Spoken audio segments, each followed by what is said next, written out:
Kiraz. Pour me some Shiraz, King Kiraz.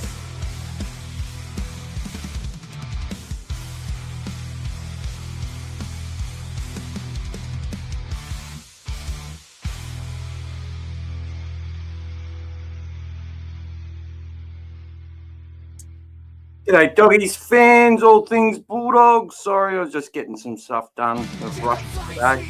I've got to turn that off. How you going, Dave? There we go. King Kiraz. Pour me some Shiraz. Welcome, people. Come say hello. Welcome, Jay. How you going? I'm well, thanks, brother. G'day, doggies for life. You know what I love but the win? Buzz 80's words about Galvin and the dogs attack. And g'day, gratitude. Welcome. Go the doggies. Great win. Wasn't it a bloody good win, people? I was so happy. Nice just to have a 30-minute period towards the end of a game where we could just sort of go, I think we've got this. But it was much different. It was a much different feeling. G'day, Doggy 71, and thanks to all the people who've joined the channel. It's fantastic. So if you want to join, you can. There's a few different levels you can select. It really helps. I appreciate it. And if you ever got any things that you want specifically, more as someone who's a member, let me know, and I'll do my best. G'day, Mugus. It was a great win, and howdy, David. David Hattie and David Sports, the two Davids. And then we've also got D, who's a champion David as well. Look, people, it was a really good day. And, sitting there talking about Connor Tracy last night, how fantastic he was. And, initially when I saw some of them passes, I'm like, hold on to the freaking ball. And then I'm thinking, no, this is the Bulldogs practicing in big games, in big moments, doing things that will shake just that permission to fail, to try something, to put the pressure on, to force the opposition to think twice about everything. And, most of it didn't hurt us in the end, but and I was just saying, the way he crashed into the line all year, but especially that game, busting through, running up the left-hand edge, breaking through, all that sort of stuff. It was just a phenomenal performance, and I was so happy to see it. And for him to get that injury, which is full-on, it's a full-on injury. He may not be back, guys. Like, he can't train for 3 weeks, then light duties for probably another 3 weeks. That's maybe he's ready for finals. Is that freshen up going to be good? How's the fitness going to be? Like, that guy, Connor Tracy's fitness, this is what I get. This is the most important position in the comp. And part of me goes, oh, we could have done with a Joash Papali. Look, I was watching Joash on Friday night. He had a great game against the Broncos.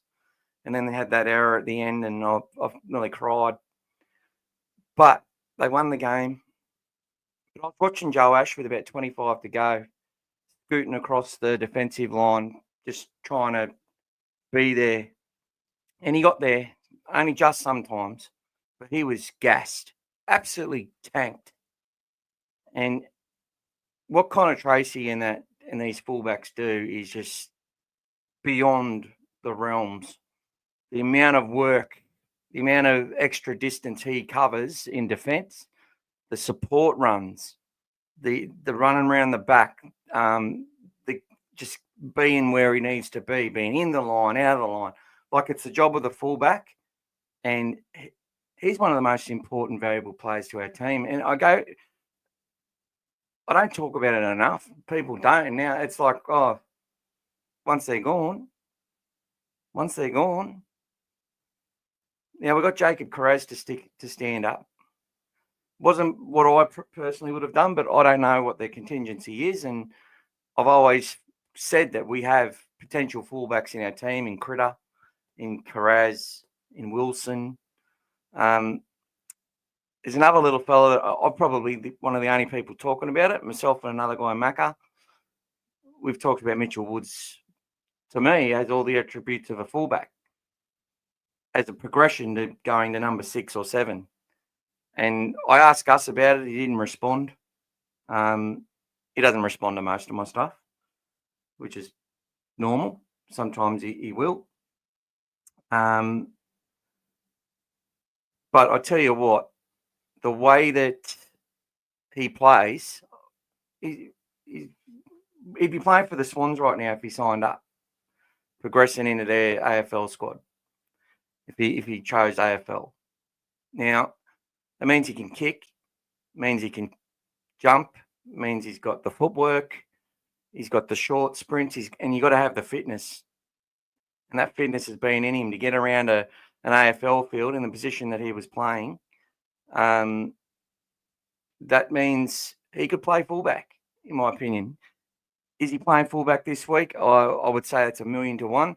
I believe his position there will be to play 19th man. And, just to run with the team and do all the stuff with the team like Jeffro did last week, which is what they like to do, get a youngster who they know is going to play NRL at some point, whether it's sooner or later. They get him in there, give him a run with the 17. And sometimes they have to actually come on and play because of, what happens in a game with injuries and stuff. So I think that's what it'll be. I think Joey O'Neill will likely move into the halves in New South Wales Cup. I haven't looked at that side yet, so I'll need to have a look at that. We're sort of a bit behind today. So I'll get to your questions. I'm going to need a lot. I'll be looking at a lot of opinions here today on how things will work. Look, Kiraz will do a great job. He'll love getting the ball. He'll run the back hard and fast. He's going to do some great stuff. And having Jeffro there is probably, from his attributes, they'll be chasing the kid too. Don't you worry about that. But his attributes are sort of that we need that type of player on reflection, which is why I sort of thought Wilson might be the one for fullback because he's played there. Some people don't have the best opinion of him. Some people have a great opinion of him. It's pretty divided. But he hasn't really ever let us down, and it's a different position to wing, and he's quite fit. But if the club feels more confident with Jacob Kiraz, so do I, and that's the way I see everything. And I think, obviously, playing for Lebanon in a World Cup, and he was a great player in that game. Khaled Rajo played well in that game, but a few games that they played. But Mitchell Moses was the halfback in that side. So, look, Jacob, he'll give it 100% his all. And I just hope he's able to do an adequate job and marshal that defensive line. But it's going to take it. Now, a lot of people also think Critter could have been the person who does this role. And obviously, there's also a lot of people as well as like, do not move him out of us. We need him there on that edge. I think keeping those edges the same as they can is the best thing to do, especially from the centre. So if you just got to change one side, yeah, that's fine. Kiraz is a ball player. I'm sure he can do it. And it'll only and if he's been practicing it, I'm sure we'll see the results of that.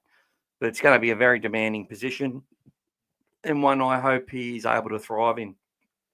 And that's to say that he actually plays there. Like, I'm not going to discount that there is a change before game day, an hour running out.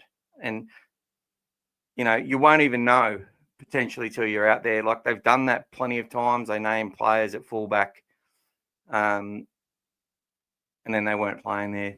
So if there's no change to the 17, there's still a chance that someone else might go to fullback like Critter. But I just think with Critter's injuries, which have been obvious, it's going to be it'll be too big a deal for him to get through that amount of work. He helps out and chips in when needed with some big runs. He's always there for the attacking plays. He's chasing kicks. Like, he's no doubt he's fit as hell, but if he's got those niggling injuries, it hurts. And look at like a Tommy Turbo, for instance, who's always injured. I felt he's been effective as a centre defensively. Got shown up a couple of times, but and his yardage runs are better. But as a fullback, because he's got to do all that extra stuff, it just burns him. He just can't. His body can't handle it, and he can't go as hard. So we'll see what happens. I'm happy with whatever happens, but it's going to be interesting. I'm going to talk about the Tigers, why this is a big game, and why they're a big threat. Not just because Tracy's out, but I was saying that regardless. We'll look at the teams. We'll see the Bulldog side sliding across the bottom there. But let's get into Swarty. You've got the first call. I was very impressed with Galvin's pass selection on Sunday. He didn't pass in traffic. He took a hit up rather than pushing the pass. Very good, solid game from him. Yeah, it was definitely his best game. And he had about 70 touches of the ball. Passed when he needed to. His passes were, he's like, oh, we've got to get it cranking. It was pretty simple, a lot of it. But he's touching the ball more than Toby's been touching it. So that's they're still trying to portray this thing at Fox. They're under direct orders to keep it in the sphere, to keep it out there in front of us and in front of the population. Sexton. I said it last night. Vossi talking about it before the game. Obviously, I haven't watched NRL 360 tonight. They never mentioned anything about it, but I've got Taruva and Luai up there with Galvin on my picture. I think there will be some spice in this game because of it, and he's going to have a target on his back. And I think having Mitchell Woods there, there's a few mind games there, but I honestly believe they'll give Joey O'Neill a go in the halves with Sexy. Joey's done a pretty good job coming off the bench at hooker, and his defence has been pretty good. His line's been good. He's got some confidence up, and he'll go out there and do a good job, I'm sure, if he is the half. I haven't even looked yet. But Galvin, very impressed at what he didn't do as much as what he did do. And, a couple of breaks as well. And could have overplayed his hand, but didn't. It's been quite good. The kicking's been good, the few that he's done. It's been a really good shared performance. Burton was the man on the weekend. Burton, Tracy. And I felt Harry Hayes off the bench in a very good bench for us on the weekend, did a remarkable job after our big guys who were probably dominated a bit in that 25 minutes. Like Manly went hard for 25, even though we got ahead. They our big boys, while they were sort of getting beaten up a little bit, they took a lot of the sting out of that defence just through their presence and by running hard and copping it. That enabled players like Josh Curran to get in behind the line a bit with a few runs and get a nice play the ball away. And for Harry Hayes just to be, smashing down the door every time he took it on. And these are the intricacies that you don't hear enough of. And this is why I talk about it. Because everything links. Everything's connected. And that performance on the weekend, I'm glad Serrato said it. You'll find we link up a lot. But it's all patterns from these people and me just regurgitating the pattern I see. And what I see is that he talked about he was more impressed with Lockie's defence, and that's exactly right. There were still moments, though. There's still moments where they misread stuff and could have been punished for it. But overall, the confidence in the defence on both edges was really good, which is why I was a bit worried about taking Kiraz out of there, rather than just trying to do a like-for-like swap the best we can with a number one. But being the most demanding position, we're going to put a kid who's got selected as 18th man for Origin, who's stepping up as a leader within the club at such a young age, and has just been a shining light for this club ever since he stepped in. And you've got to say the same about Connor Tracy. The player he's replacing has been probably even more of a lucky charm than Toby Sexton was for our club. So lots to look at and lots to talk about there. G'day, Scary79, and thanks again, mate, for joining. Mug us. I'm not happy either, mate. It was the worst. It's the biggest nightmare, to be honest.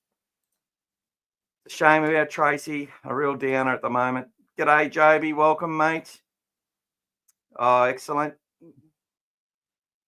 Don't type and drive. But yeah, you get to listen to my dulcet tones. Beautiful.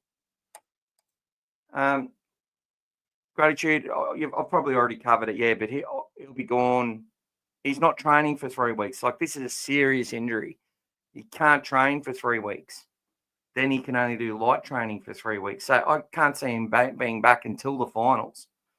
And hopefully he'll be right to go and have the fitness to get it done. So yeah, interesting to see Kiraz at fullback. He wasn't impressive against the Sharks last year, but I'm sure he's improved. Yeah, well, I think he went there mid-game. He never started there. So that's always difficult when you haven't done the reps during the week. Kiraz is a great option who will relish this opportunity. I'm sure he will, brother. I'm sure he will. And welcome to you, Gasson. Gasson.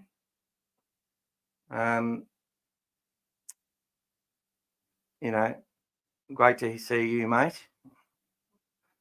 G'day, Mondoi. Hey, mate, been a while since I could make one of these. Hope you've been well. I remember a game from last year against Newcastle, and Kiraz did a really good job. Bag on about Woods. He's on an extended bench. Imagine a potential spine. Hayward, Galvin, Burton, Woods. There you go. Look, I think it's a go. I don't think you can expect him to come in and play fullback, but the club's not said a word about it. He's being anointed as the chosen one to come in the halves. He's got plenty of time. We've got plenty of time with him, and I'm sure he's just going to, like, everything that is done with him is purpose and based on what he tells the club through his actions, through his body, his training, the stats that he's hitting that count for the Dogs, how he's managing business essentially. And look, I just think he's suited to that role, and a lot of great fullbacks then develop into great halves. And for me, a lot of the best fullbacks are the same, And I always said I thought that Steve Mortimer, if he played today, would be a sensational fullback because you just can't tackle. You can't sit behind the line and defend anymore the way you used to with a 5 metre rule and that. But he'd probably also be a great halfback. Like, I'm not going to. The game's just completely different to compare, really. So I think more so he would be great in that role. He'd be ripping things up and he'd be doing cover tackles from fullback. G'day, Paulie. Welcome. I'm glad Sarah is on my wavelength. My first thought was Kiraz to 1. Yeah, I think that was what the majority of people thought would happen. But I still don't. I'm not sure. Like I just want to be delighted and just see a solid performance. Him be able to wrap around the back, get there on time. If you go and look at the second try and some of our tries on the weekend, they were phenomenal, and they're not going to come off every time. Like Galvin, as he's passed that ball for Kiraz's second try, has got whacked in the side of the head as he slipped. It wasn't deliberately hit high.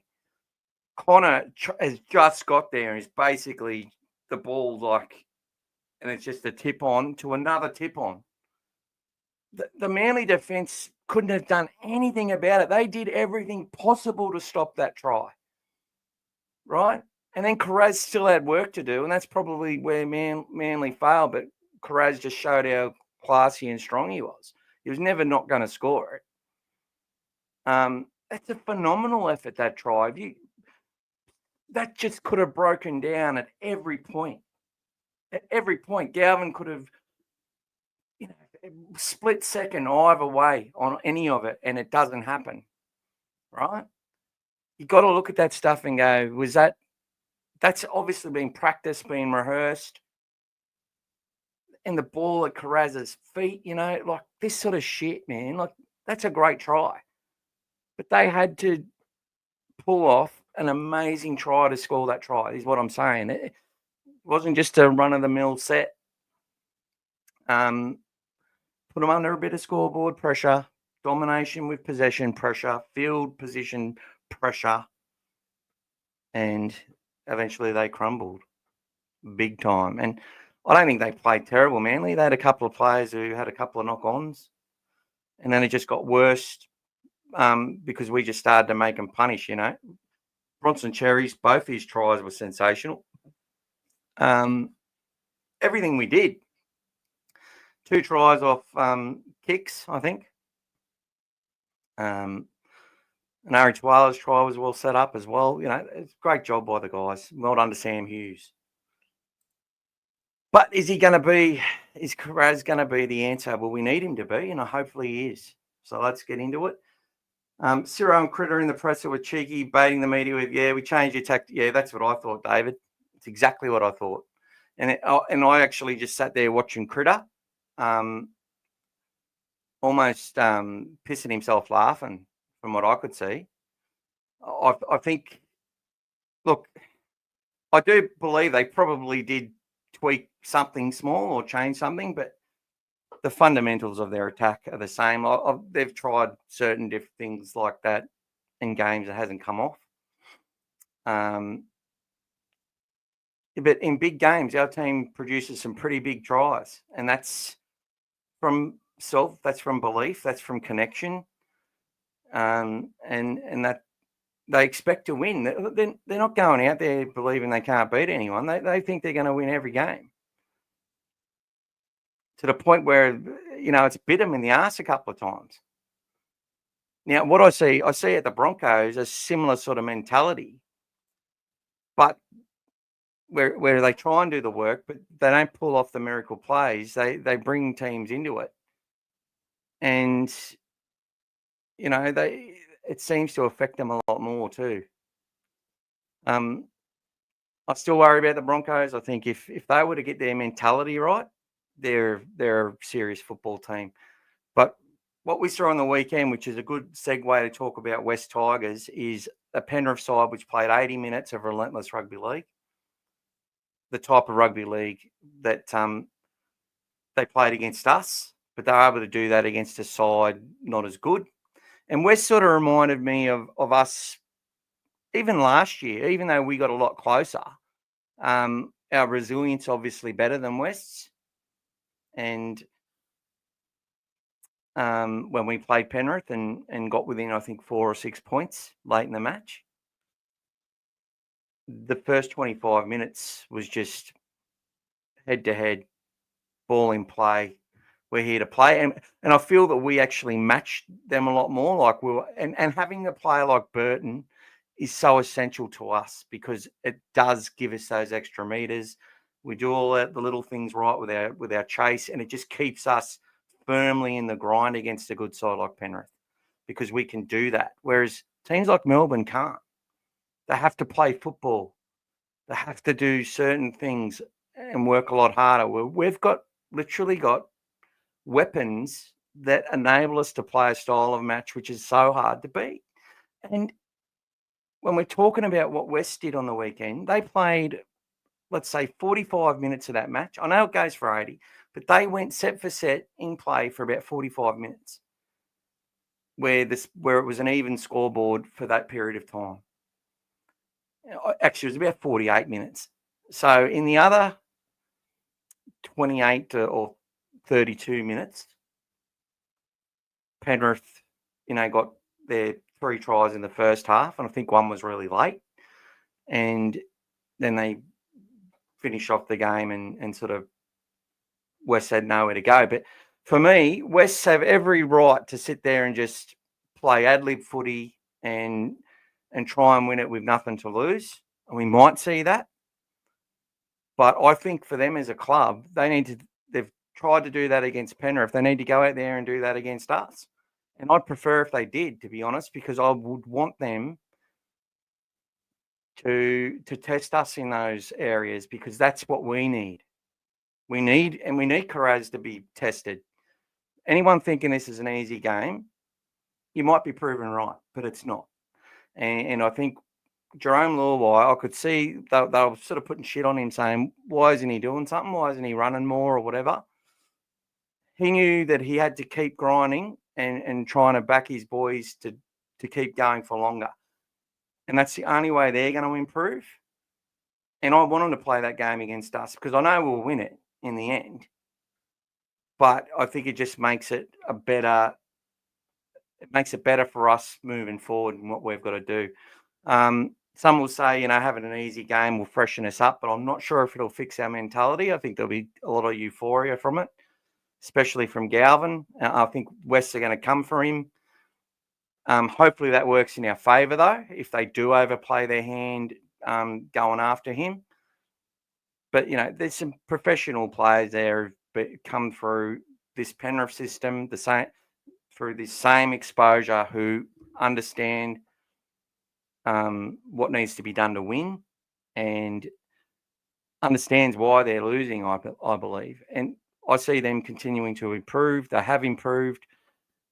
And we need a tough game continually. This is what I expected to get. And West should have had probably 2 or 3 more wins. And if they had, they'd be right in the conversation to be making the top 8, which would make them more of a threat because they'd be desperate. So it's all about mindset for them. Are they going to be desperate for us? Is the motivation going to be about Galvin? They'll dismiss it and say it's got nothing to do with it, but you'll know that they're going to be fired up. A lot of ex-Penrith boys, as I said, and domination will be on the mindset of all of them. And I just think that they are going to come out and play as disciplined and tough game in play as they can. And they will try to expose some of our weaknesses. I can see it. Maybe Romy will, get a lot more hands on the ball and try and run around and change the point of attack, do different things, put kicks through, that sort of stuff. So that's worrying about them. What are we going to do? I'm keen to see how Kiraz chimes in with that back line, because both sides of the field, right edge and left edge, Connor Tracy, he's always been really good with Critter and the right side. He's always done a great job there. On the left side, hasn't been as prevalent, but he has, obviously on the weekend, he was phenomenal on the left. And that also comes because Cherry had a good game. And this is what I was talking about the other night, people. When you've got Viliami Kikau as a threat, Matt Burton as a running threat, you've got a halfback going both sides of the ruck. But it was more of a left and right side sort of thing this week, where Burton had a heap of touches. He actually had way more touches than he's had recently. And Galvin, so I think there was a lot less influence from,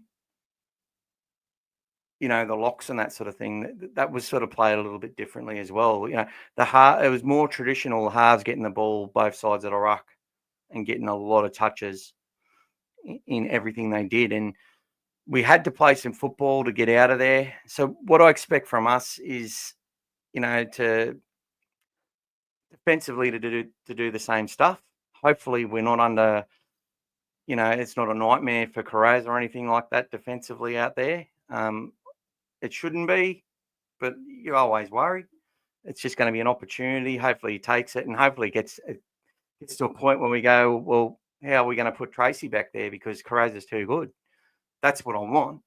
That's what we need. But is that the reality? I'm not sure. Probably unlikely.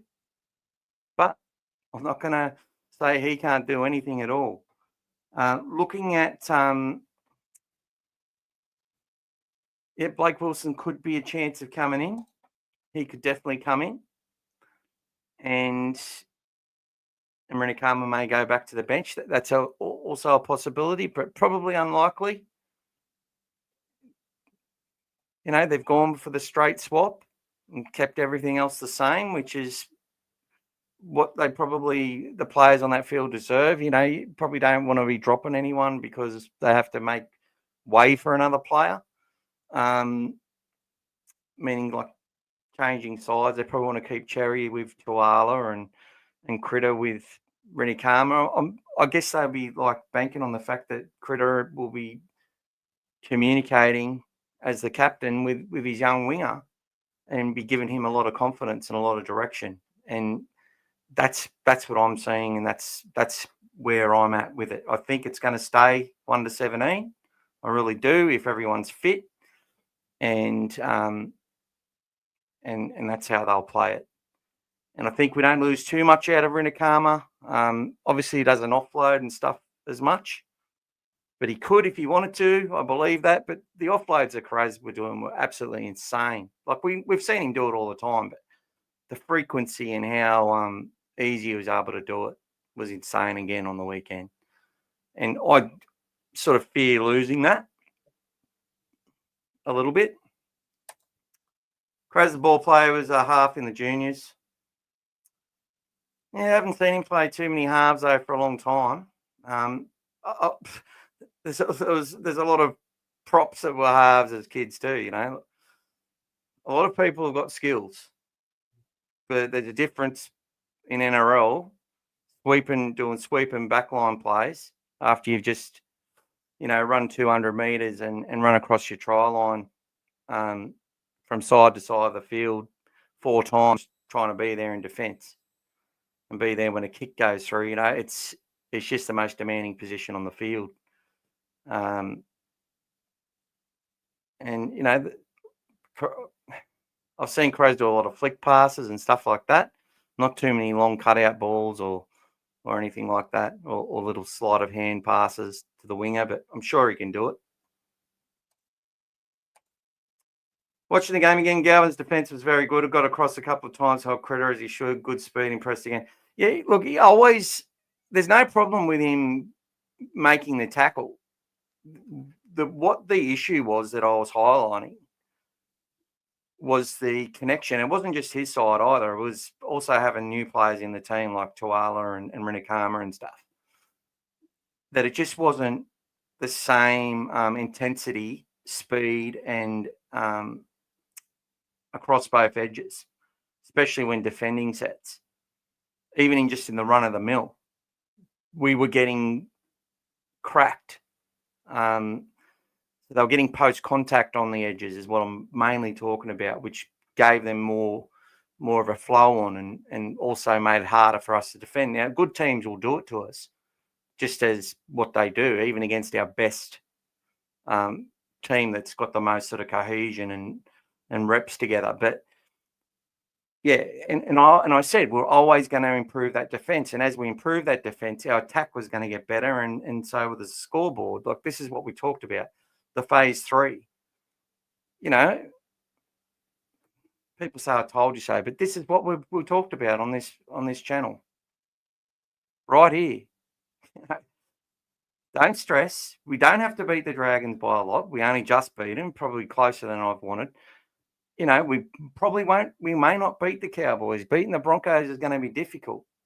We should have won that.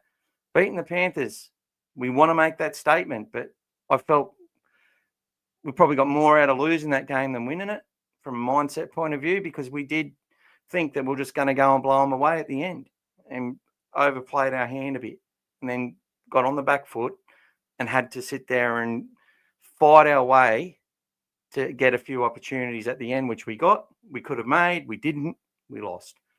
But all this, as the media was making noise, as everyone was torn about Toby and Galvin and stuffing up our season, which is people on our group as well talking about it on our channel, that I said the whole time, it's business as usual. This is what we've got to do, right? We've got to have some contingency plans in place. We've got some players coming back from injury, got some coming back from suspension. We've got some new kids that are just knocking on the door that we want to get in there, like Jeffrey Rinakama, for example, who would have probably played against the Broncos had he not hurt his hand, right? Now, if all of that, while they were sitting there saying we were destabilising as a club, I said this is just us resetting and now preparing for phase 3 and a run to the finals, and it's just going to be a build. Do I believe that we did better against Manly than I thought? Yeah, we did, and I was worried about that team. But Seabolt went out there with that attitude that the Sharks had, that they're going to crunch us and punish us on the scoreboard early, and they couldn't. They couldn't do it. And we took the game away from them. So we show teams that if you're going to come out and think you're going to bully us, it's not going to phase us. We're going to keep working hard, keep going, and you're probably going to take yourself out of the game. It takes a side to be able, like the Broncos, to be able to get 3 40-20s and have 2 of our players suspended to actually, punish our side and make it and take us out of the equation.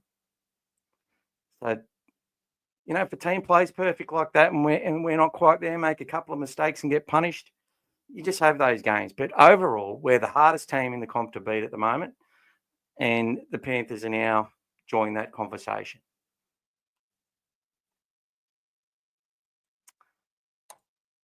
Good evening, Timmy. Welcome.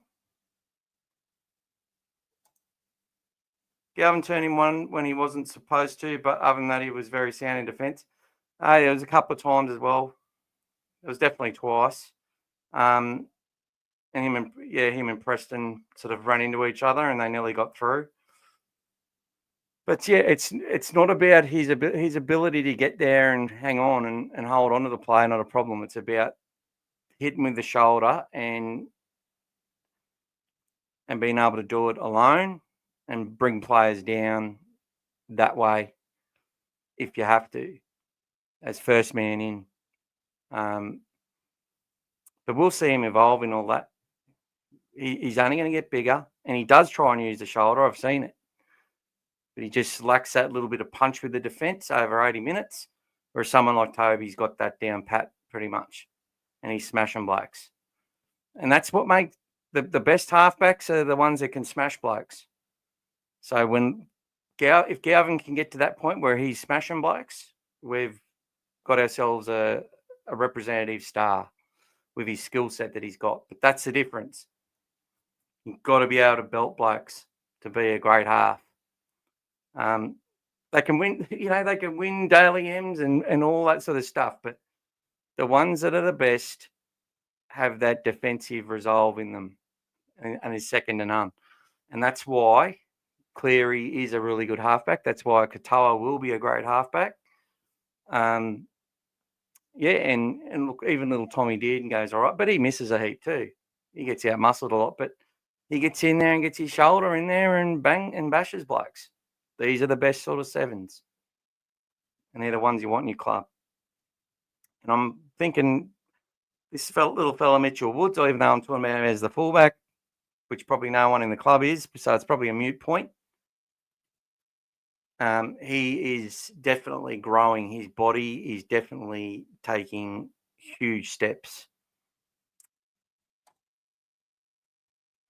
Pretty sure Galvin only missed one tackle. Yeah, he's barely missed a tackle all year, Mondi. Barely missed one. It's not about missing the tackles.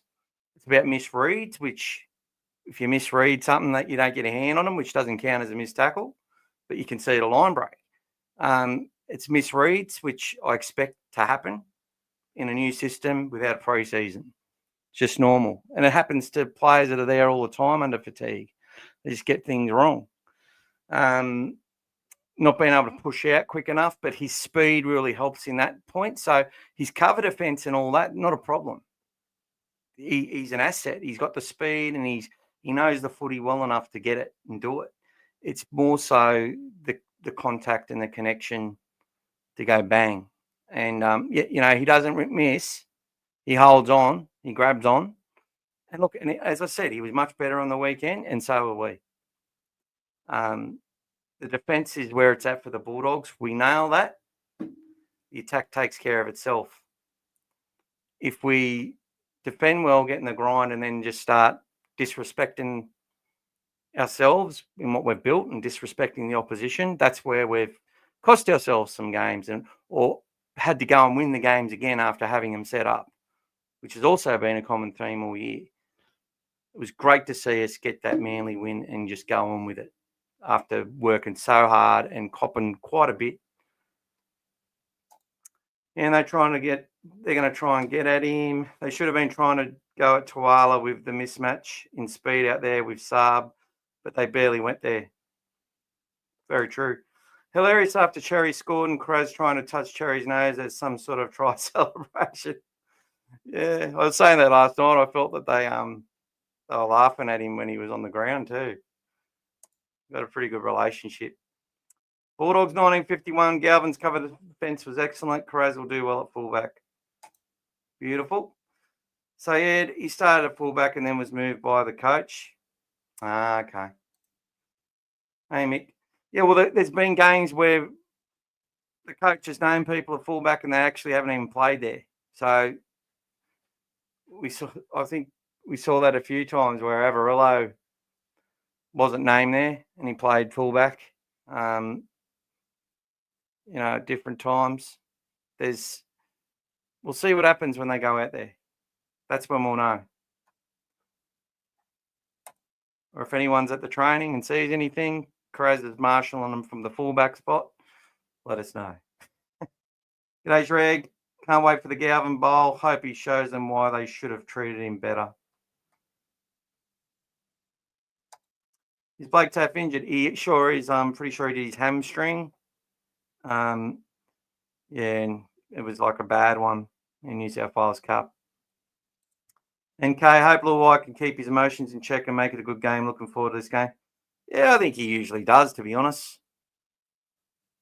Jerome is a professional and he's an honest person. He says what he thinks, like many of our Polynesian brothers do.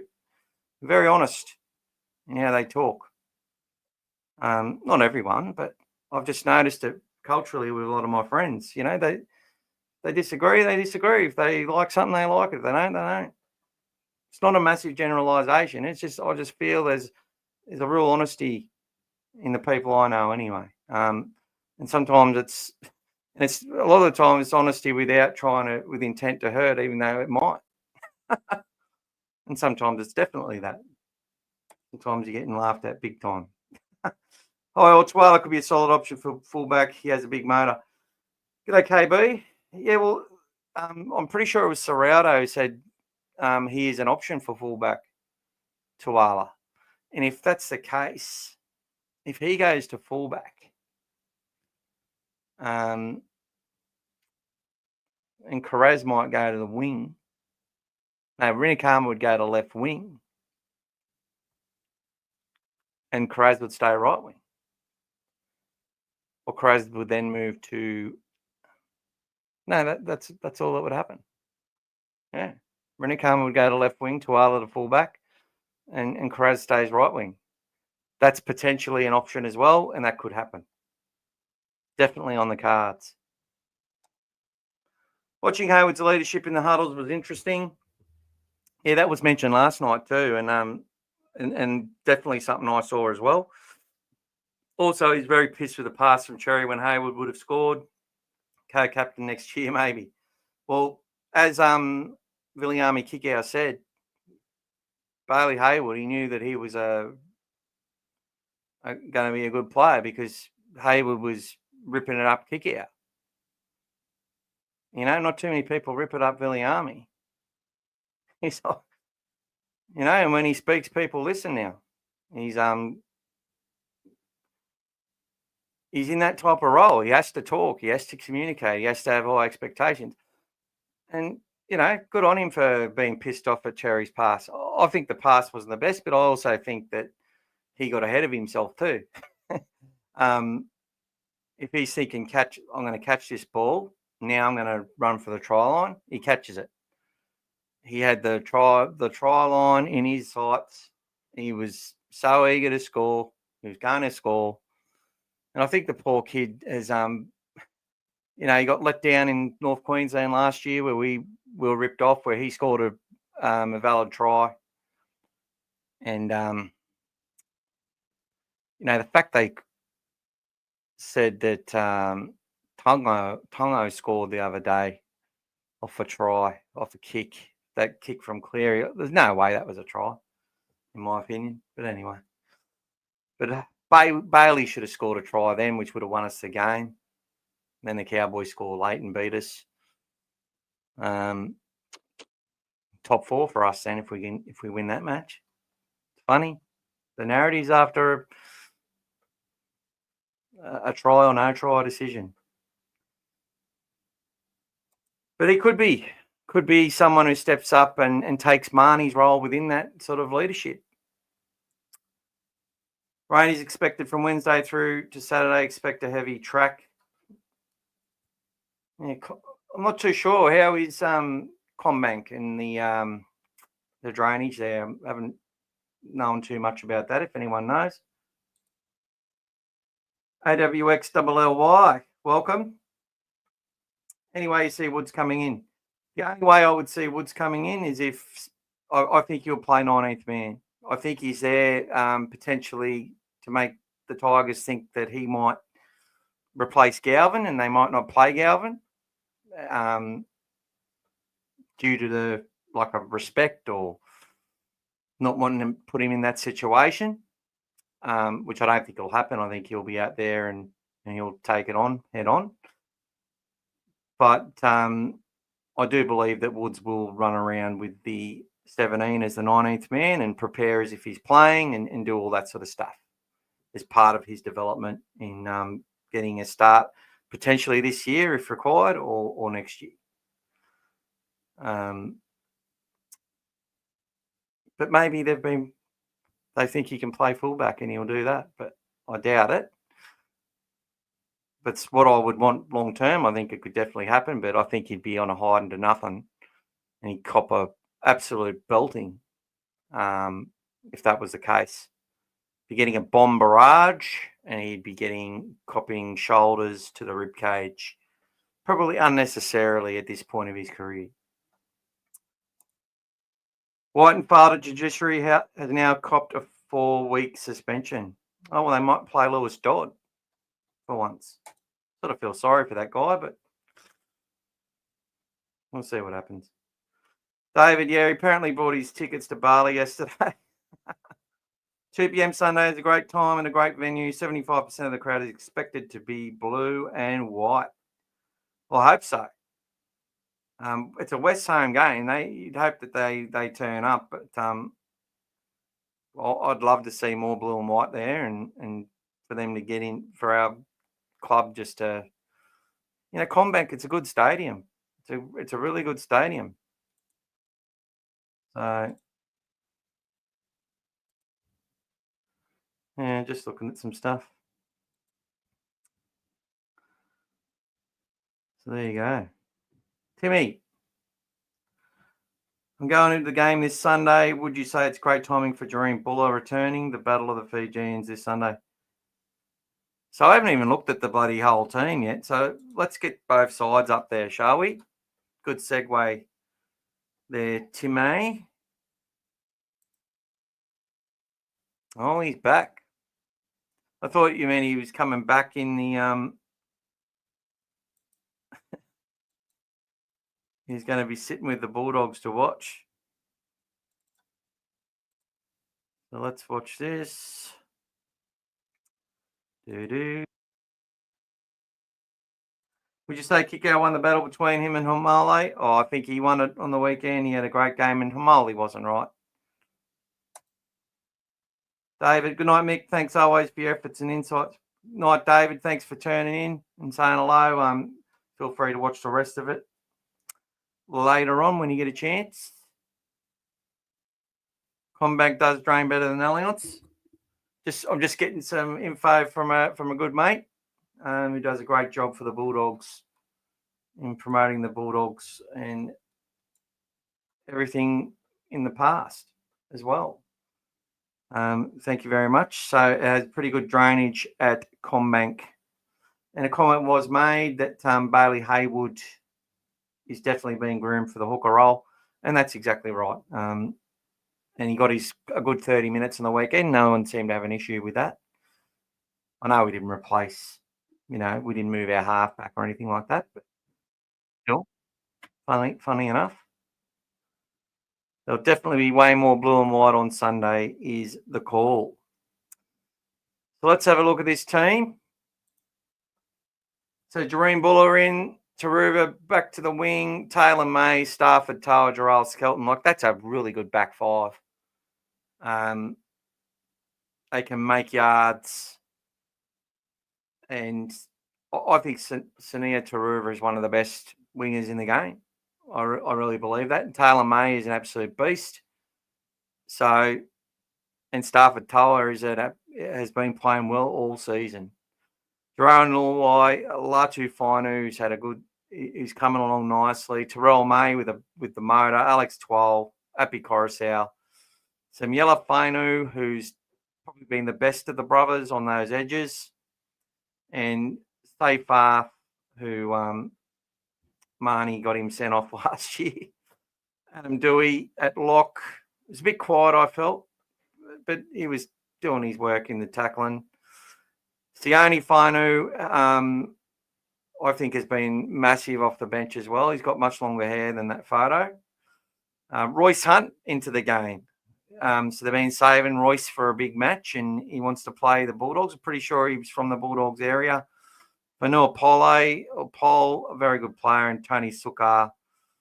The outside, Tristan Hope, Brent Naden, Charlie Murray, Heath Mason, Luke Lalii.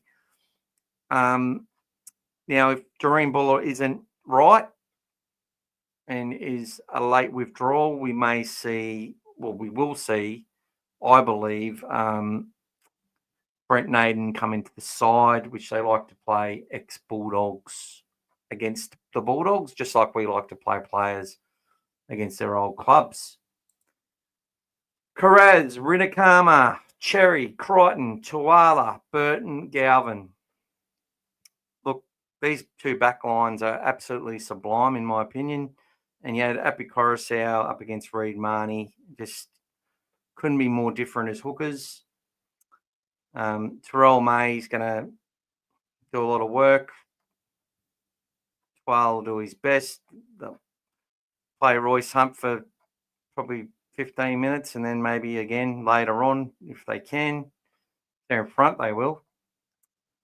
Obviously, we've got our forward pack. Hughes, we're looking to continue his progression. Kickow on the edge with Preston up against. That's going to be a huge battle as well. Jamin Salmon, who I felt was really courageous on the weekend. We got Kurt Mann, Harry Hayes, Josh Curran, and Bailey Haywood. And expecting Haywood to play another 30 minutes in this match.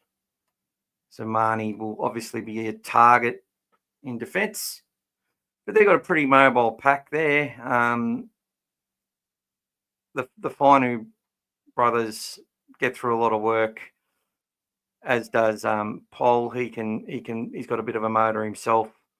Don't know much about Tony Sukar. If anyone knows about him, let me know. And Royce Hunt, we all know that he can dent your line pretty well.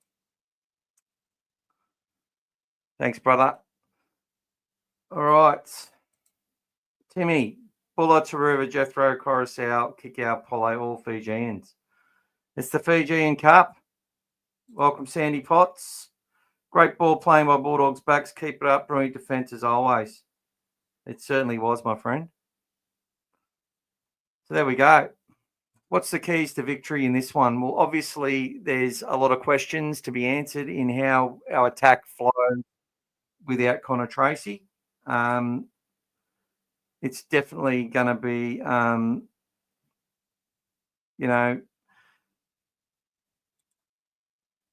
it's going to be a lot of business as usual stuff as far as our defence goes. We need to be able to get down their end. Obviously, we've got Burton there. Have variation in that, though. Let Burton do the running and let Galvin take his position to kick balls as well.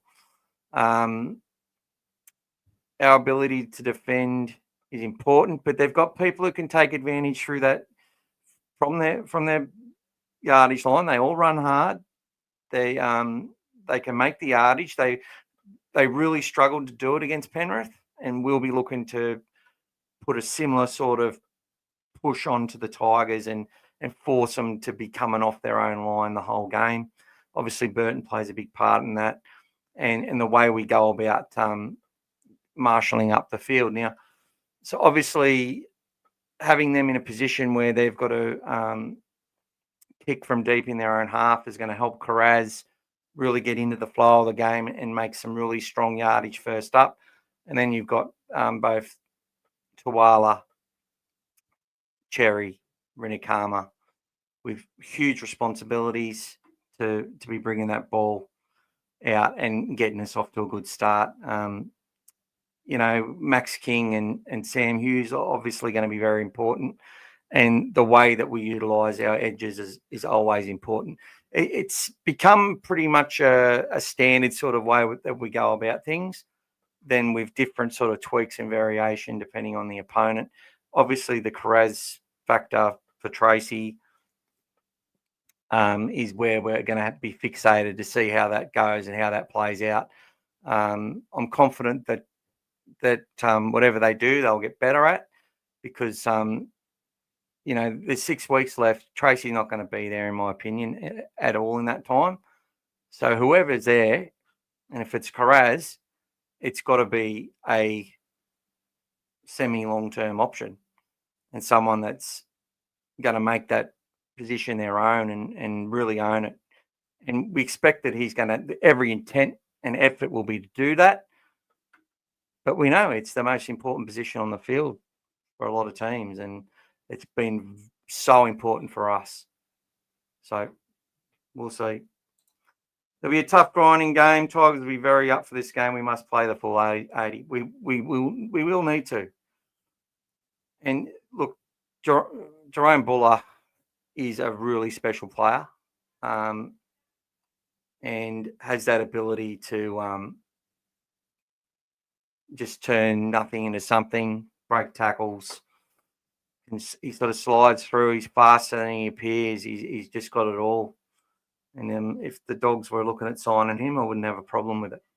I wouldn't have a problem with him signing Sunia Taruva as well as a fullback, as a backup, especially as a backup. I know his ball playing isn't the best, but neither was Dylan Edwards for a long time. And he's only got better and better and better. And this guy in his first game at fullback for Fiji, I think he had 30 runs. So made like 300 metres himself.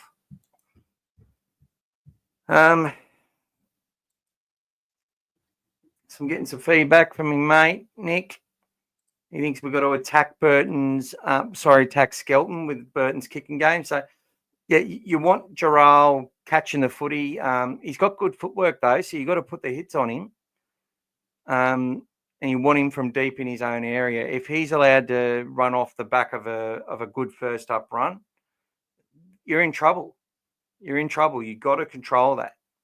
So it'll be all about our control in this game and how we control where they're coming from. Because if Buller's able to get the footy and make good ground, or we kick down to Taruva and he's running it back, catches it on the full, and he's running to the 30-metre line and getting away a good play the ball, and Jarrell's next up, and then vice versa. They're going to be getting over our halfway line, right? So there is a chance, the letdown factor after a big win, it's always a thing in rugby league. And whilst there'll be no intentions to be complacent, well, they can't be, because this Tigers side has enough talent and is building well enough to be able to take a scalp on its way home. And I think that they are going to go at it with the approach that they've got to play this like a final style of game. And it's hard to get that mindset actually there when the whips start cracking and you go,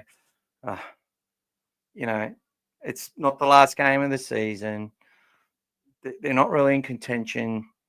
Does it, you see teams like that are out of contention are unable to do that grind. It's really hard. Last game of the year, yeah, a lot of them can do it. But coming down to that run home, 5 or 6 out, if they feel that they're not going to make it, they can really turn it up when the things get hot. And no matter how much intention they've got to not do that, that's just been a common denominator in rugby league for many, many years. As I said, the Bulldogs give us a lot of hope during the pay years when we used to start throwing it around and beating some sides. And look, the Tigers would love nothing more than to be able to say after Sunday's game that technically, if results go our way, we can make the finals. We can get on 30 points, and there's still a chance that can happen. But we beat them. 28 points, they're definitely not making the 8. Right? So there are mathematical chance at this point, but that's it. It's pretty much done. But they've got a side good enough there and enough quality to look at themselves and go, we can beat any team if we play to our best. And I think that's a progression for that side. I really do. Kiraz for 300 plus metres. Well, obviously a chance. But for that, he's going to have to make line breaks and do everything else. Like, if we're under the pump, right, that's when you know how he's going to handle it. And it might not be a bad thing if we are under the pump a few different times, because honestly, you got to have learning in this space moving into the finals. Yeah, we've qualified. We want to secure a top 4. We need to win a couple of games. Do we get a couple of easy games and get those points and then have the learnings afterwards, or do we have them now? It's, yeah, I guess we just take what we get. But, yeah. Tony Tucker is Lebanese. He's a hard-running second rower. His junior club is the Strathfield Raiders. Thank you, Timmy, as always. Welcome, Michael. Sorry I'm late. You've been late a lot lately, mate. I'm going to have to send you to detention. By the way, I was at the game on Sunday, so that's why we won. Well, I hope you're at Combank this Sunday, Michael, because you've been as lucky as Connor Tracy for us. So you make sure you're there. I'm just going to have a little drink.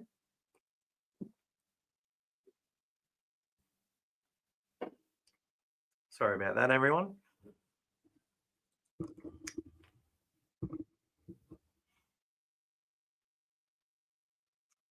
Yeah. So getting some good stuff from Nick. He's contributing a lot. And we're on a very similar wavelength, which makes it easy. Thanks for your service, Mike. So, look, we play a very similar game. We strangle sides. That's what the Tigers suffered last week. Now, if they think, okay, well, we need to throw some ball around and make sure that we don't allow ourselves to be strangled, that's what they might do, and they might be successful at it. I remember going back to the trial that even though there wasn't too many first graders in the game, and we had Jethro playing on the left edge, Galvin was probably the best player on the field for that first half. And on 5th tackles, he ran the footy and ran the short side and exposed us a few times. They ended up scoring a try or two from it, but busted us numerous times. And, I'm expecting to see some stuff like that. If we just think that it's all going to be run-of-the-mill, they'll definitely play some football. Whether they can execute it and do it consistently to punish us is another thing. But we have to be on guard. We have to make sure that we are switched on and we go out there and don't let them get one over Lockie Galvin. End the debate now. End it now. We go out there. He helps us. He contributes to a strong performance over 80 minutes and we win the game. And Kiraz doesn't have too many issues and actually thrives in the position. That'll be wonderful. But knowing it'll be his first sort of hit out at it, he's going to have to get better at it and keep improving at it. And it might be a situation when they also suggest that, okay, we're going to start Kiraz there, but they may have a plan B in mind for the game as well. So there's so much that could be on the table. Michael, also, this was the first full round with different scores in every game since round 9, 2004, the last time we won the comp. There you go. There was a different score in every game. Yeah, you can go to detention with him, Timmy. It's going to rain a bit potentially. Every game I've been to, we've won. Away games sadly don't count because I went to the Penrith game. Oh, I still felt we won that match, brother. Not on the scoreboard, but I think we got more out of it. I think Penrith got a lot out of it too, to be honest, because I really do believe they respected us in that game and they played like it. Jonathan Sewer got contract with us next year. I'm not sure. I'm expecting that he will. I'm expecting him to come into the top 30 or to be still a part of our club, but we will see. I'll have to ask some questions. Timmy, we'll have to take our brollies on Sunday. It'll be raining cats and dogs. Do you think Kiraz will be the fullback until Tracey comes back? Well, hopefully, if he starts and plays there, I hope that's what we see, because obviously that'll mean he's doing pretty well. He's getting better, and we are playing to a standard which can win games, competes hard with games, and allows us to cement our spot in the top 4 and hopefully the top 2. So that'll be the plan, I'm sure. And it's more hope from me because I have no idea. Blake Wilson could be a late call up into the first grade squad. He definitely could be. I think there is the option for them to do a lot of things. I'd be interesting to hear any thoughts. If we see different who's playing at fullback in the scrimmages, if we get to see any of that stuff, any fans get to hear about or know that stuff, please let me know.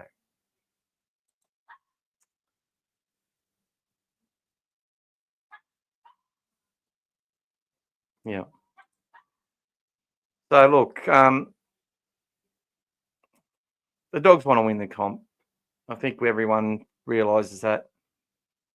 There's an opportunity to win a comp. They want to win it. I still believe the main focus is to get to the finals as healthy and fit as we can, prepared and ready and knowing the game we're going to take in there and winning a final and then getting to a prelim. We could lose every game from here on. It doesn't mean we're going to not have a chance to win the comp. Okay?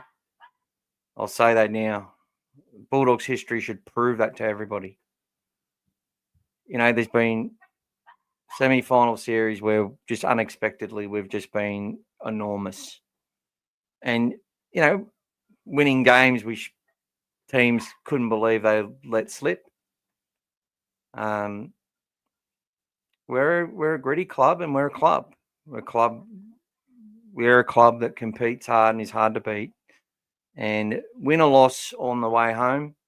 I know we should be talking about how we just smashed Manly, you know, great stuff. Yeah. I don't see the team or the mindset of the team changing from losses. I see that they'll be expecting to go out there and do their fundamentals well, and other teams will have to play really good to beat us. But we will have, you've got to expect there'll be teething issues with having a new fullback in your side who's not your first choice fullback or probably your second choice fullback. So there will be some teething issues. But I'm sure they have put some thought and planning into this because they would have had to have. So that's why I'm confident that it'll be okay. But I'm still expecting it could cost us 2 points here and there. And that was the worst, in my mind, at least, that was the worst type of injury we could have got to that player because having lost Blake Taaffe, who offers a really good option there, and, you know, and Joash getting the opportunity with Parramatta and already making his debut and doing well, that sort of left us a bit short in that regard. So, you know, Tay Cochrane definitely not ready yet, and he would know that. Not to say he won't ever be ready. I think he's definitely showing some really good positive signs. And Critter, as I said, he may end up lining up at fullback. You never know. You never know.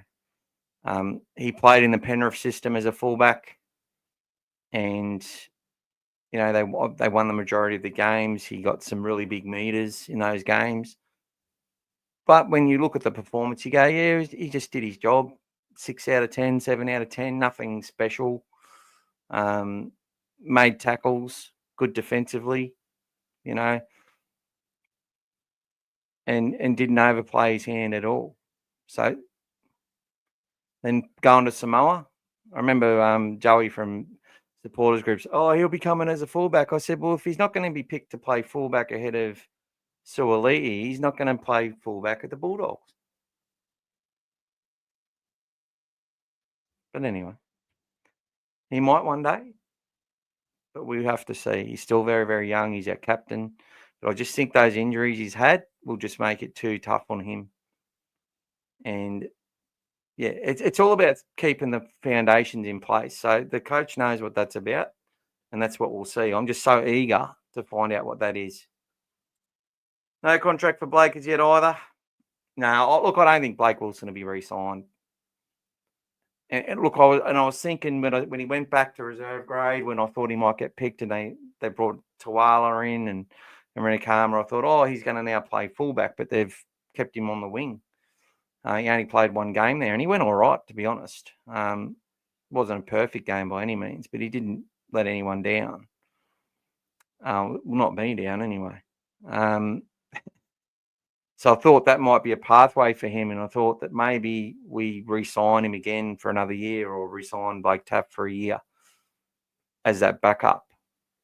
But this is an opportunity for Jacob Kiraz to be like, well, our backup fullbacks are in our top 17, and it's not going to be a big issue for us. That's hopefully what we've got. How do you think we'll beat the Tigers?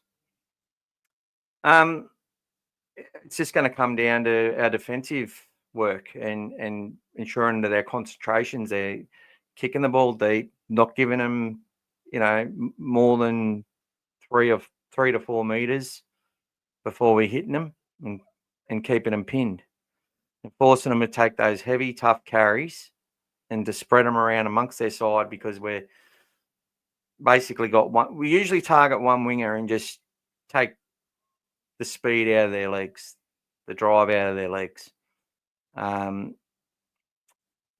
We tend to do that a lot, and it works well. And it forces, the other player to be coming across the other side, and it just becomes a repetition of just being under that pressure. And that's where we win the game, through that relentless pressure and kick chase, and making sure that we're making those meters ourselves. And what we showed last week is that teams that want to put the hard press on us, we've got players like Burton who say, look, I'm going to run up this left edge, and I'm going to run all day. And when Burton starts running all day, what happens? When Kickout thinks run first, what happens? When Cherry gets it and goes run first, what happens? They start making breaks. That's what happens. Because they strip defenders off. They make the defenders have to worry about each one of them. And it's why I really like having Renakama on the wing as a long-term option, because I think that extra speed he's got and ability to stay flush on his wing and attack, and his ability to finish and all that sort of stuff, and to hit the line. And we saw it in that try he got to win the game as well. He's done that plenty of times in games in New South Wales Cup, where he's sort of out of the screen and runs onto the ball and goes in untouched most of the time. And having that threat just and opens everything up for every player on that edge. And that's what makes them so tough to deal with, because you've got this threat of every person can punish you. So if you put all your resources to stop one and they pass, and that's where it opens up. And that's where we do it. Playing against Melbourne, when Cherry got Cherry basically held the ball most of the year, hardly passed. In that game, he passes twice to the Fox, puts him through for 2 tries. It's about knowing when to pull the trigger and in what game to do it in. And the fear of the Fox, and knowing that Cherry had run the ball, not just in the game, but in matches when doing their video on him, open up opportunities for us. So every match is like a battle, but the war just carries on non-stop. And this is what I mean. Teams are doing video on players, and they see, well, this is that they've got a perplexity to run here and turn here and do that. And then you flick the switch in that game and do something you haven't been doing or been rarely doing. You score points from it. And that shows we've got a good coach. And that's where I knew it. Right?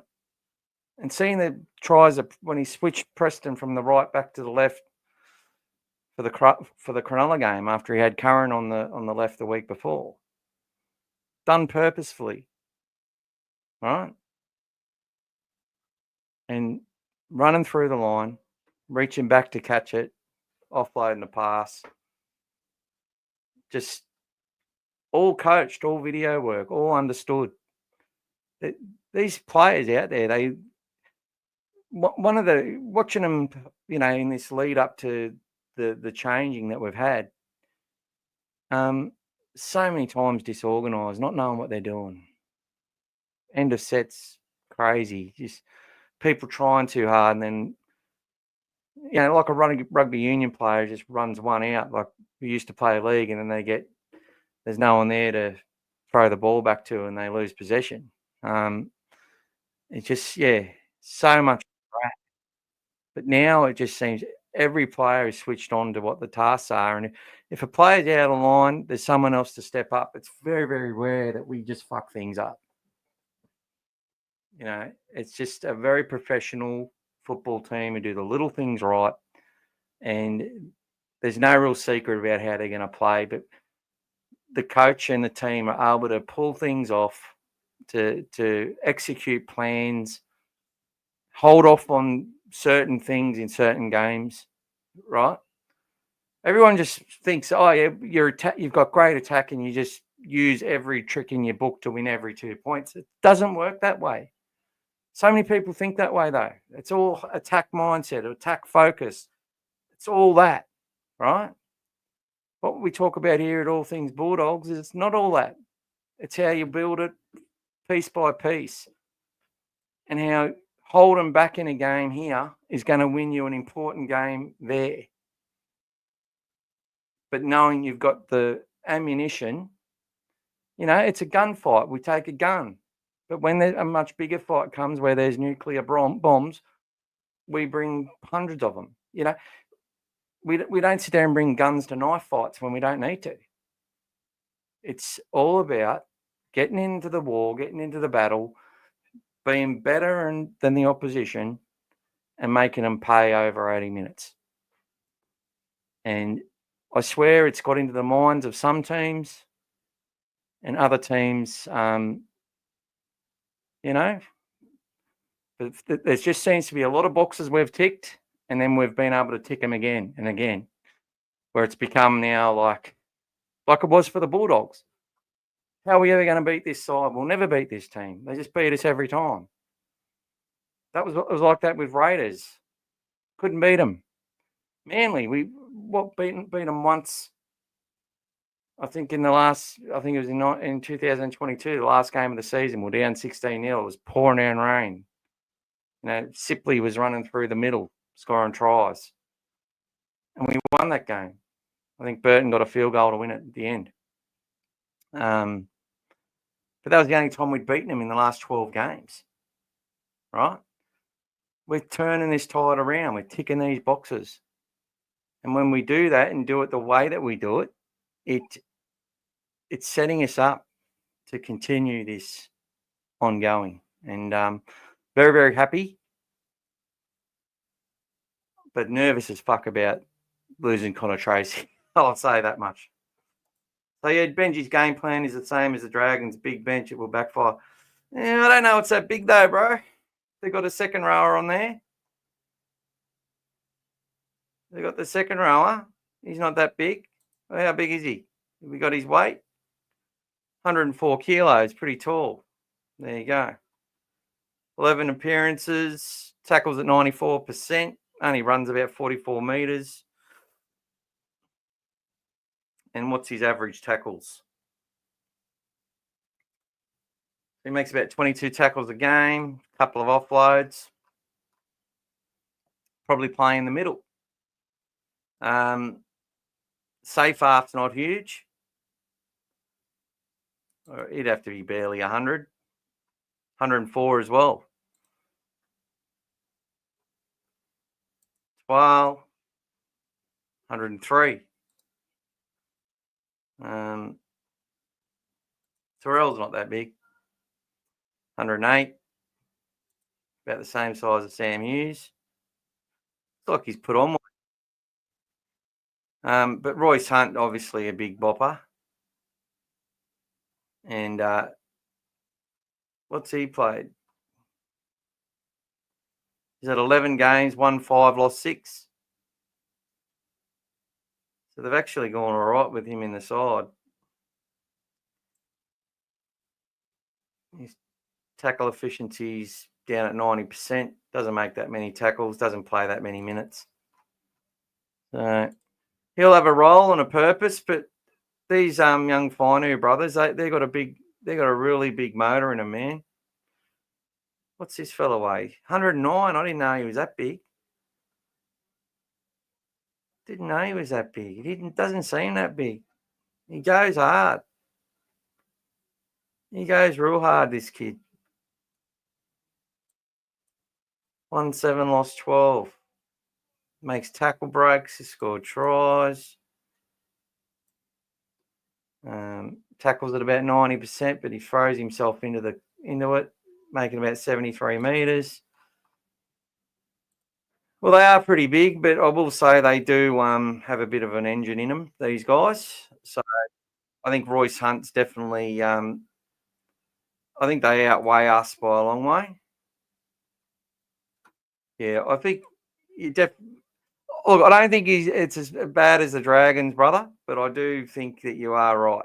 And I have overstepped that a bit, Sayed. So, look, they have picked a big side, but some of those players are bigger than I thought. But look, Terrell May, he can play 80 minutes, mate. So it's all about how many minutes they can play. And that's what I've always said about the Bulldogs. Whilst our team looks to be small and is smaller than a lot of other sides, especially in the middle, it's about how many minutes our team can play. And if we get bigger players that can move laterally, have footwork, are able to make their tackles, are able to get across and plug up holes and not sit there being stranded at marker and get caught in the ruck every time they make a tackle, able to get up and get shit sorted and win those contacts and win that ruck. If they can play 45, 50 minutes, we don't care how big they are or how small they are. That's the point. It's about their motor, not so much their size. And the having Bailey Haywood there especially is about, and getting him more and more minutes is about preparing him to be resilient as a starting hooker in our team. And that's very, very important as well. So his line speed, his ability to meet them before the advantage line is essential to then the rest of the team coming in and doing what they do, and him being able to get underneath players. Like, to match what Marnie does in that regard is absolutely it's not going to be done overnight or over an off season. It's going to take a few seasons to get to that level defensively with that ability, but they'll be fine. The other players will be there and they'll do a good job. So, Joby, I'm confident Cam can do.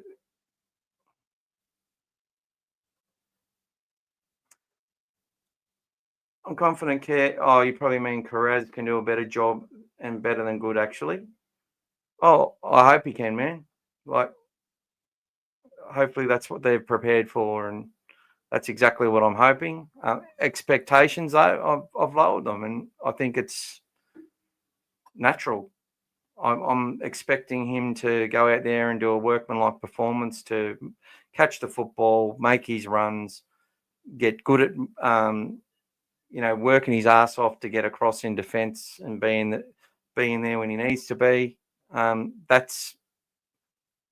It's big. It's more work than what they're doing in their wing position. It's more running. It's more demanding. Because they've got to do the meters, they've got to catch the ball, they've got to get absolutely crunched numerous times, like crunched as they're catching the ball, under pressure the whole time, and then run them back and forward to make sure they're there. It just is such a demanding job, and it's for the elite. that's why Tedesco is one of the best players, as you know, because of his motor and what he has to do in a game. It's just so important. So important. And I'm confident he'll do a good job and a good enough job. And whatever he does, he's only going to get better at it. I'm just hoping that it will be that. I'm really dreading that it's a situation where he goes in there and we sort of realise it's not going to work. If that happens, I hope it happens on this weekend. As sad as that would be if it costs us a game or anything like that, which I don't think it will. You can see how sort of indecisive I am on the whole thing, because it is my worst nightmare. I'm really torn on what we should have done, but confident that the club knows what they're talking about at the same time.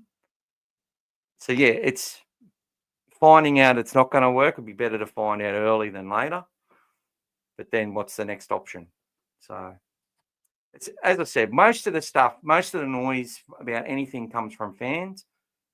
I'm sure our club are very confident, and more confident than even you, Joby, on how it's going to pan out.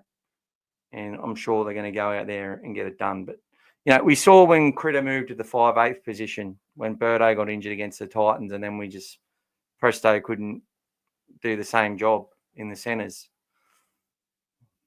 Even though they practiced for that, it didn't work out, and I hope it's not like that. And, sometimes things like this give other teams confidence and then change their mindset. But I'm not sure they know what they're going to get from Kiraz in this situation. So, but if they sense blood in the water and a weakness there, and say we have a couple of things not go our way or a couple of little errors or whatever it is, it's going to put us under a lot of pressure. And we've got to just expect that and not be too critical if things don't go our way, is what I'm sort of basically setting it up for. It's just been one of the... You try and have contingency plans for everything, but there's always something you can't plan for the way you want due to where the lightning strikes. And that's just what's happened in this scenario. We've got so many bases covered with the way that we go about things. And the club's shown that it can put players in vulnerable positions in different spots, in different areas, and really test them out. But they know they've got the characters in the team. They know they've got the players in the team to actually do what they've got to do in that regard. Funny that people are expecting the Dragons game to be a blowout and the Manly game to be close. Yeah, well, it was expected. For me, it was, I believed it was going to be, both games were going to be tough and be won on absolute effort and big work. And Dragons completed high and Manly were completed pretty high in that first half as well, and brought the bash to us. They brought the physicality to us, and we were ready for it. But I also felt that I was more confident of a better performance against Manly, knowing that we just seem to step up in these historical games with the new jerseys and stuff, and where there's a build up for it. We tend to do pretty well in those matches, and I just knew that, it was with all our boys around watching the X. You can just got confidence from this team that their mindset on how important everything is and just doing the little things right and the fundamentals right, that they're going to go out there and do that. And they completed 100% for the first half pretty much. I think it was a forward pass late in the half was our first and only error. And then Klein give, a penalty against Man and then a 6 again. So it went from a forward pass trying to score to go ahead to get another try and be 18-0 up to then getting a try and being 12-4 down. So do you think the NRLW side will put in a magical performance this week? Magic round at Newcastle. I think there's a couple of changes. We've brought the Fijian winger back in the side. I think Holly Wheeler's not in the team this week, not named, might be injured. So she's been a pillar of strength and Tournier's moved into the lock position. But,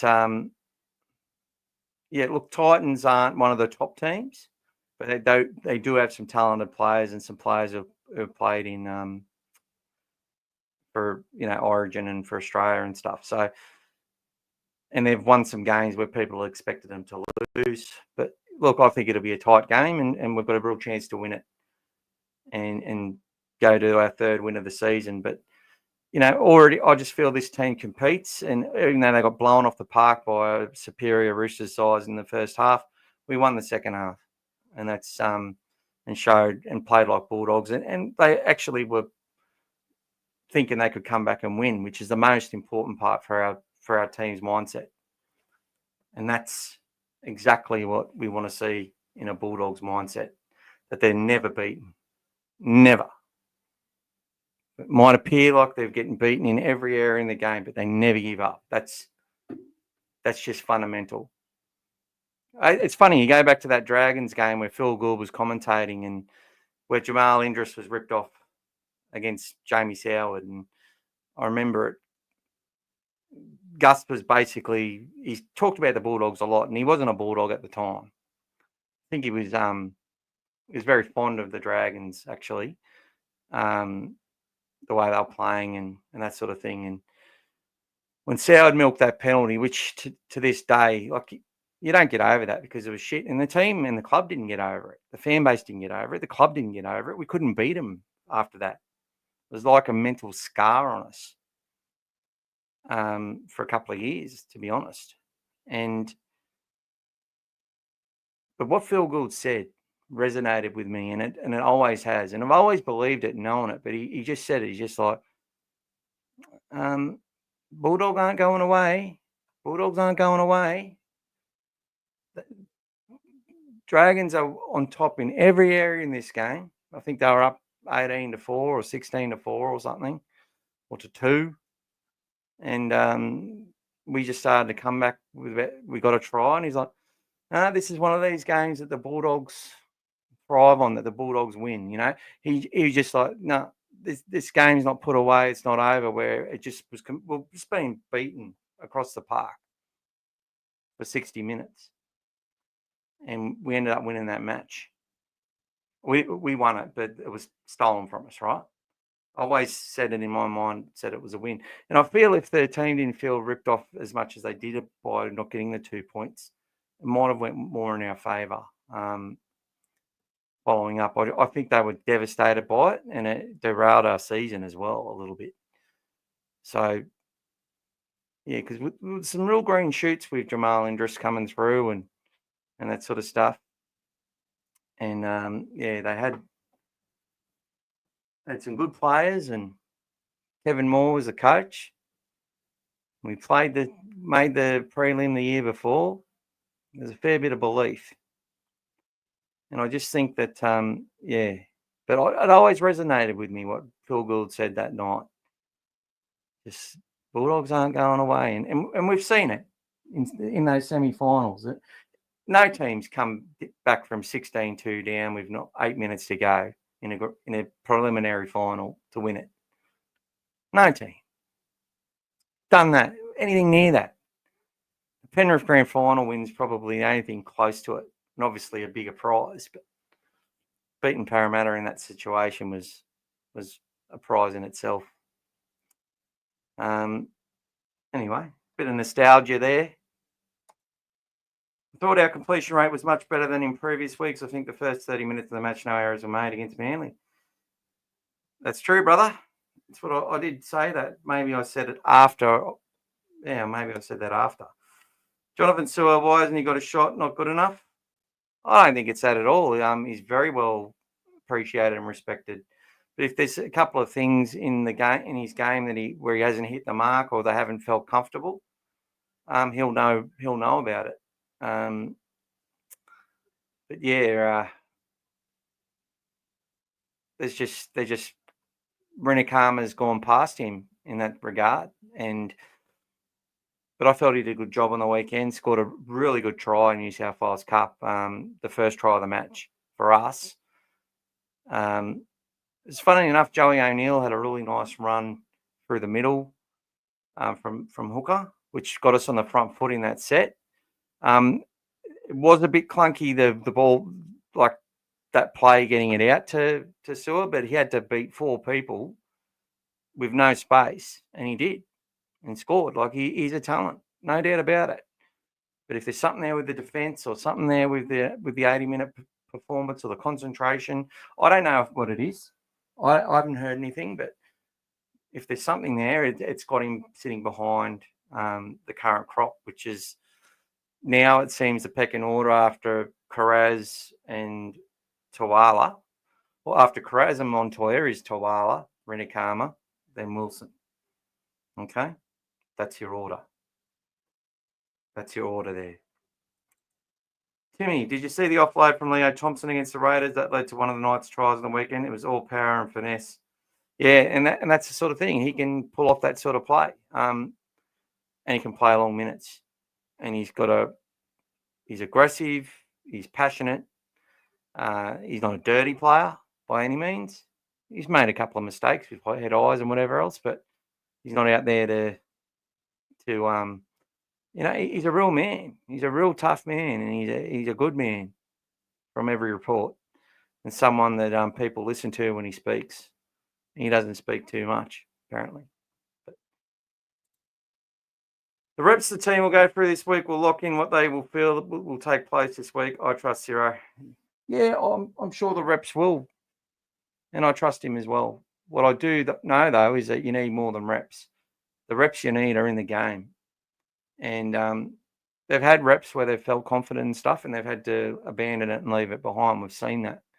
So I trust Zero enough to know that he's got a plan B and that he's got other things in mind. It's not going to be, okay, this is going to work, and no matter what, it'll be, okay, well, I'm confident this will work.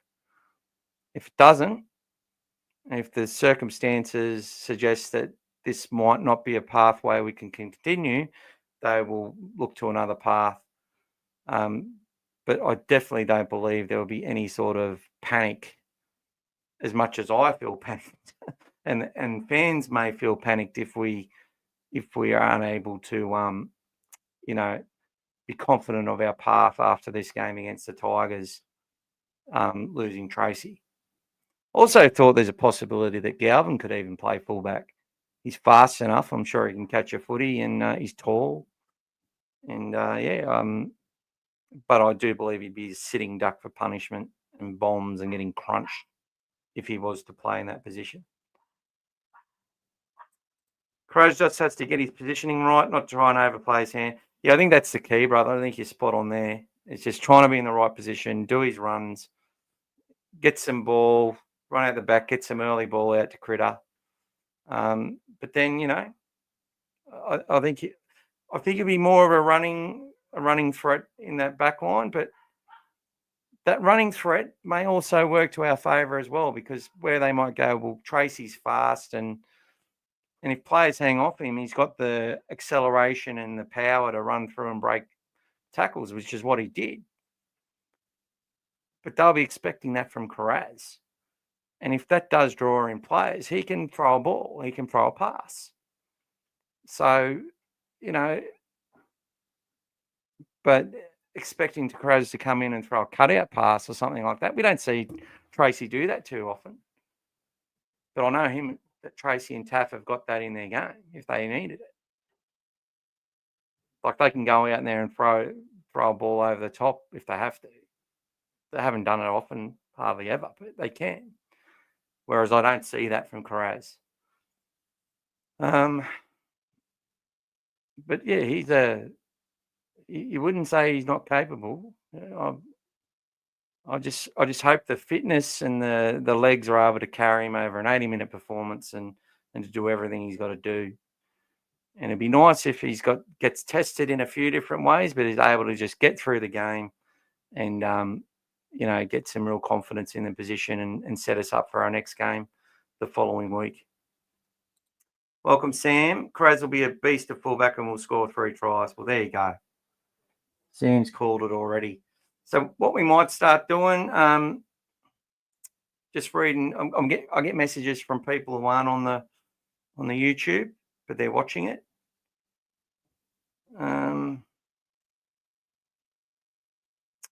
So just some comments about Galvin. He's allowed Burton to play his natural game, which is a running 6. He's also unlocked his outside man, plays both sides of the ruck, and he plays at the line. Yeah, so definitely proved that competent in the back, nearly high, to show his toughness in that first try for Kiraz. Early ball. And Burton running. Now, Burton's still got to do the running. So he's still got to do it. And when he does it, it frees up Cherry, frees up the winger, frees up Kickow more. You know, when they think run first, teams just, after a while, get drawn in. And that creates space. And they get worried. And it puts them in 2 and 3 minds. And when you do that, they've got to predict the right outcome. And there's games where teams will predict it correctly just over and over again, or they'll just get a hand on it. They'll do something to disrupt the play and hang on. Whether they're coming, whether they've had one win for the season, they're entrenched to the bottom of the ladder like we were. We had games like that where we won those 1 of 3 matches in the season. We're able to just hang on. But for the most part, consistently, if we're forcing a team to make these choices and to be in 3 different minds, it's going to wreak havoc with them. Now, as I was saying last week, and I expected to see a bit more of it this week, but we didn't, is we really haven't unlocked the little kicking game and scoring points off our kicks from the smaller kicks, which was a big part. We're scoring at least 5 to 10 tries a year since Serrato come to the club at least. And since Burton and Josh were at the club, multiple tries from kicks. Try kickers, kick try assists. That's sort of not been a big feature. So that's another string to our bow. And it could be something which we see a little bit of, because Galvin and Burton have both got the capability to do it. Sexton has the capability to do it. Mitch Woods has the capability to do it. Sexton, unfortunately, messed up a few of those little short kicks this year as far as try scoring opportunities. Didn't get it through, or just mishit it.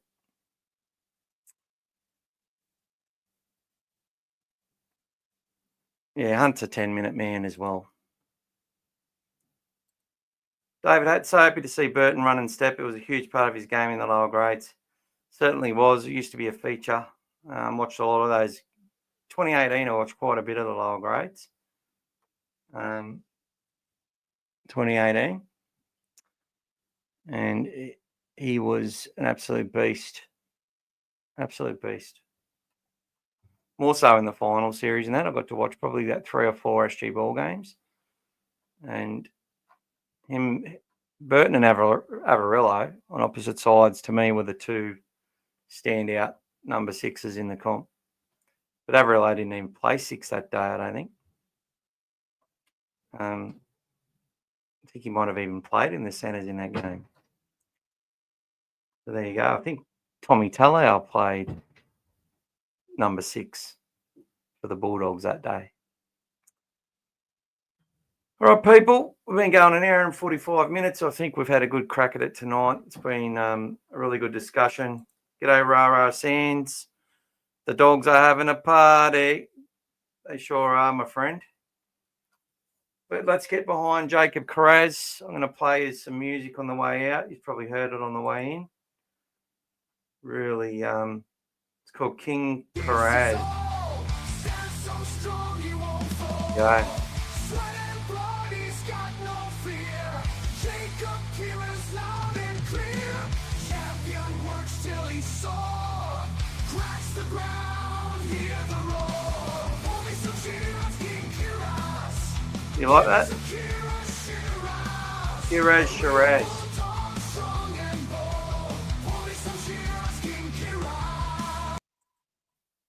So there's a bloke who actually wrote a song about Jacob Kiraz as well. It's on YouTube. Dogs win 30-10. As long as you're there, Mike, as long as you're at the game, brother. Get down there, make a flag, says all things Bulldogs. Go on, do it, brother. Maybe don't break the fence. You love the King Kiraz song, mate? I love it. But there's a good one. It's sort of got the Lebanese sort of music, like the Arabic sort of music in it. And it's, more in line with what Jacob would like to listen to, I'm sure. Not sure he's a big fan of rock. All right, Mike. Timmy says Bulldogs 28-6 will win. I'm going to say Dogs. I'm going to say Dogs 18, West Tigers 4. There you go. There you go. In the wet conditions, bog track, day game, which we like. We're undefeated in day games. I think we can do it. And we just go through and do what we've got to do, play faultless football, try and hold on to the pill in tough conditions, and it's going to come down to, and maybe because of the wet conditions is why Wests have gone with that extra big fella. Maybe that's one of them. But we will see how it all pans out. Our last day game of the season, and we're 7-4 in night games. So there you go. Well, that's good. We play our last day game. We can get to 36 points. And then we've got 5 matches at night time, where we get to really get our practice doing what we've got to do to win those games, even if it costs us some games. It's all a progression. It's all about being ready for the semi-finals. But thanks for joining, everyone. Great to see you. Make sure you like, subscribe, join the channel. I should say it more often. Apparently, if you say it, well, I know when I've said it, you get more likes and you get more subscribes and you get more stuff when you say it. But I like it when other people say it for me. Have a great weekend, brother.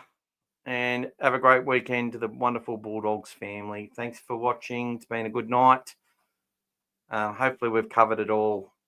Let's go, doggies. Let's go. Go the Dogs.